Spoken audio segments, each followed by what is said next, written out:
Hello everyone, it's me Pavlo with your spinning daily dose of Ukrainian accent.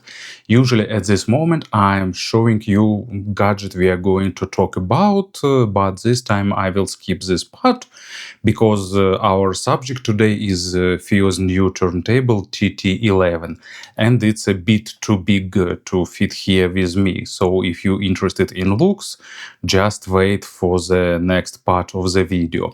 In this video I'm going to show you this turntable, tell everything about it, how to assemble it, set up and use. There are a few moments like setting, tracking force and stuff like that. I will probably add the extra comment describing this to be even more precise, because it's a bit not tricky, but things that requires a bit of knowledge if you are new in this world. And compared to the predecessor, FiiO removed few features to make it more affordable, because the target price of TT11 is just $200.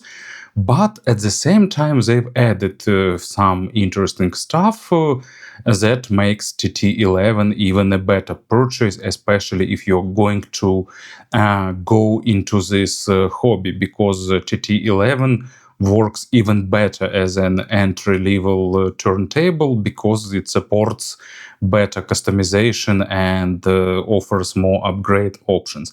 And it's still a bell-driven automatic turntable with AT3600L cartridge, basically a good basic option, direct competitor to Audio-Technica AT60X, but with FiiO's signature accents.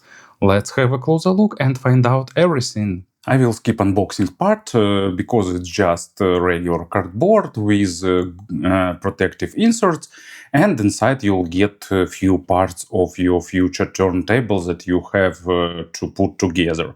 But while tone arm is secured in transport position, I want to show you the main body, because I want to rotate it and to show from different sides. So let's start with it. To simplify and make TT11 more affordable, FiiO changed materials. It's not made of aluminum like TT13. It's wood and some kind of plastic, I think. So not perfect, but for below $200 device, I think it's more than okay. Especially taking into account that platter is made of aluminum. Also, they reduced size, made it a bit more rectangular, which is a good idea, because in modern flat turntables should occupy as less space as possible. At the same time, with this wooden frame, in my opinion, it looks really attractive. And you can select between the more brown version and the blacker one. On the bottom, you'll get nice rubber feet to reduce vibrations a little bit. So on the main deck we can see place to put your platter, also spindle of the motor, then selector of the speed 32 and 45 RPMs, 5 buttons, power, Bluetooth pairing, repeat, tone arm up down and start stop button. It's a fully automatic turntable, and that's really good idea for the entry-level turntable, in my opinion. So they used a bit different tone arm. I like design of the new one more, and it has more adjustment options. So now you have a regular head shell mount, so you can swap cartridges, you can adjust azimuth.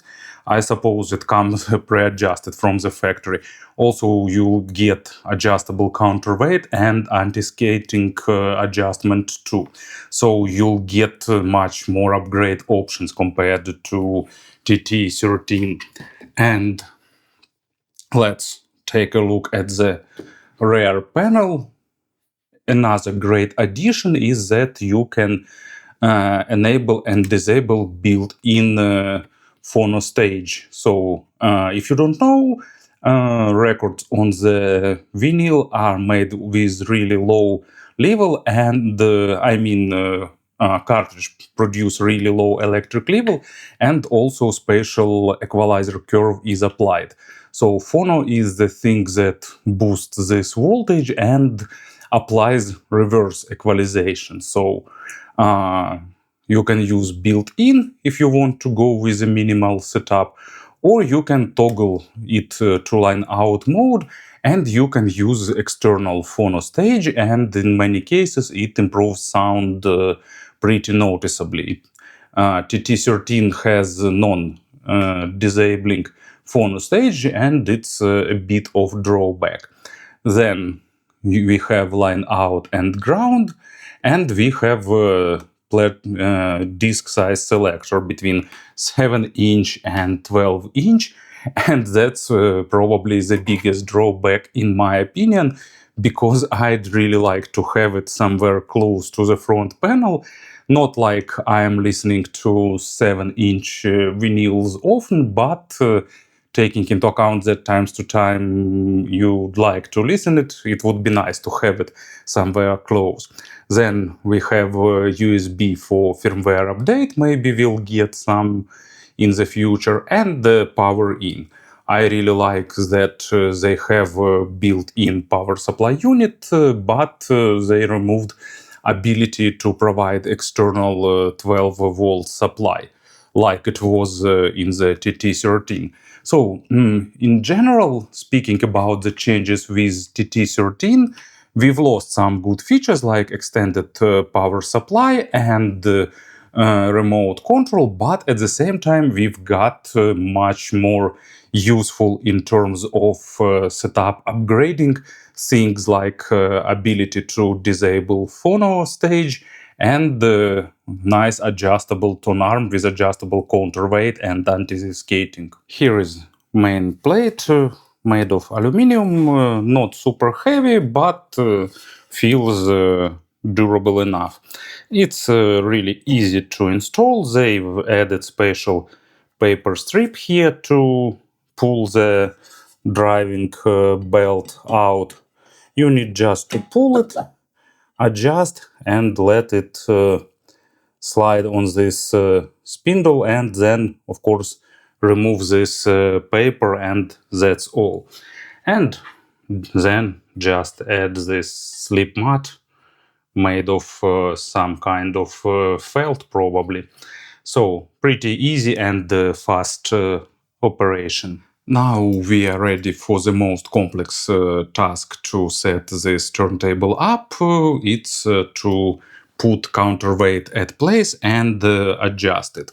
So here it is. It consists of two parts: heavy metal counterweight and plastic helper ring. So I will show you what to do with all that. So remove stylus protector because we need to adjust weight without it. Remove the wire that was holding tone arm, set it to locked position for so far, and set tracking force knob to 0 because we need to adjust it with tracking force set to 0, and be careful because our stylus is unprotected now. So get the counterweight, put it at the end, and do some slight rotation. Now let's unlock our tone arm and see what's going on. Our goal here is to find the 0 point when it will be floating. So if it's trying to tilt down, we need to rotate a little back and a little more to the back. You can see that now it's trying to go slightly up. We need to adjust it a little bit forward. So basically by small accurate rotations, we can find the position where it's almost floating. You can see that it's almost perfectly balanced. So now, holding it in the position, carefully rotate just this plastic part to set it to 0. And now we can use it to set the now it's at the 0 position. Now we need to add a bit of extra weight, so stylus will be pushed towards the groove. And we set this plastic helper ring to the 0, and now we can rotate it to set our desired tracking force. For the Audio Technica 3600, it's recommended to set it somewhere in between 2.5 and 3.5. So let's set 2.5 because it's minimal and it makes sense. So now you can see it tries to bend down, and we can check how we did if you have scales. I have one, but even without scales, it's pretty straightforward. If you set it correctly with counterweight, it will be okay. So let's put it carefully down, and 2.5, I'm almost hit this perfectly. So it's okay, and now we need to set the same value here on the anti-skating knob, like somewhere between 2 and 3 approximately. So it's done and it's ready. Now with everything set at place, I will briefly show you what else you'll get with this turntable itself. So of course you'll get plastic dust cover, you'll get RCA cable, pretty basic, but with separate groundings. You can see connector for grounding on one side, and here you can plug it to your phono stage if you want to use external one. You'll get hinges for dust cover, you'll get adapter for singles, and you'll get power cord. So basically all things you'll need to make it up and running. Now let's attach dust cover. It's also really simple and straightforward operation. We have 2 hinges, just put them here at their positions at the back, push them down, and take dust cover itself. I won't remove protective film so far because I need to make some photos after this review, and I want to keep it free of fingerprints so far. But let's go. Just put it on the hinges and push down until it's fit the place. It should be a bit unpleasant sounds, but still, here it is. Pretty nice dust cover. It has 2 positions, opened and closed, and I also like that FiiO put rubber stops here, which is a good thing if the lid will suddenly fall down. And now all that is remaining is to connect your turntable to the power cord and to amplifier or phono stage or active speakers, whatever you are going to use with it, because it's pretty versatile solution in this aspect. Don't forget to unlock the turn arm, and now pressing power it will turn on. You can see this LED indicator making a turn. Now we can press start, it will spin the disc, and it will move our cartridge to the play position. If you want to wipe your vinyl before using, you can use this up-down button, and while it stays up, you can carefully wipe it. So, one gentle, slow wipe, and we are ready to enjoy the music. So, down, and it starts playback. Actually, rotation is pretty smooth, it's quiet. There is a motor noise when turn arm is moving up, down, and towards the disc and outside. But besides that, it's a pretty quiet turntable. So you can change the color of this LED indicator by short pressing the power button. It will cycle through different colors. And by fast double press you can select rotation mode, which looks pretty nice in my opinion if you want such effect. And slower double presses changes the brightness of this LED ring, and you can turn it off if you don't like it, but probably let's keep it solid one. And then you can press stop and it will return ton arm back to its position. And I really like automatic turntables. But about the sound will be pretty short actually, because like 90% of work here is made by cartridge and phonostage. And the Audio-Technica 3600L is a well-known cartridge without any outstanding features, but also without any big drawbacks. And the built-in phonostage is pretty nice, so overall you're getting pretty detailed, well-balanced sound with a decent resolution. Probably the only drawback is that you're getting a bit less of that warmth and body that is typical for more expensive cartridges. But it was the same for the TT13, and actually TT11 is pretty close to its elder brother. If you want to upgrade this turntable, the simplest and most straightforward way will be getting some phonostage.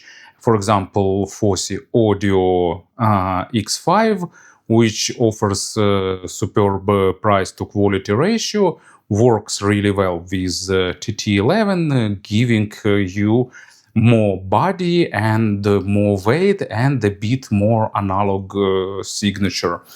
Also, of course, you can use more expensive phonostages. I try to use my wax wing that I use with my Rega P6, but it doesn't make sense, of course, with this turntable because it's just different level. Of course, it improves sound, it gives you tons of features, but it's an overhead for the TT11.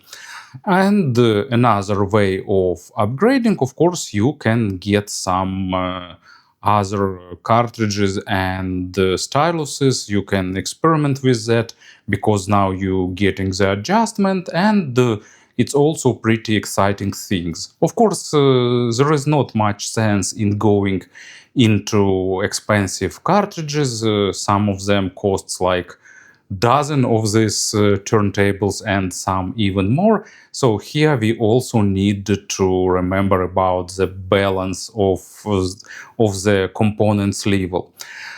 So probably to summarize everything, TT11 is a great turntable as an entry-level device if you want to just enjoy this experience. Vinyl won't give you like any wonders in terms of sound. It won't make night and day difference in terms of audio fidelity or something like that. Vinyl discs, first of all, it's a matter of focusing on the music. It's a matter on listening with full albums. It's a matter of collecting and enjoying that artwork. It's a matter of the ritual, getting LP out of the envelope, putting on the turntable, sitting back on the comfortable chair, relaxing and enjoying. And TT11 gives you that experience with a great hint of comfort, simplicity, and for a reasonable price. It's not an audiophile solution, but it's a solution for music lovers. Thank you for listening, thank you for your attention, and of course, have a great day.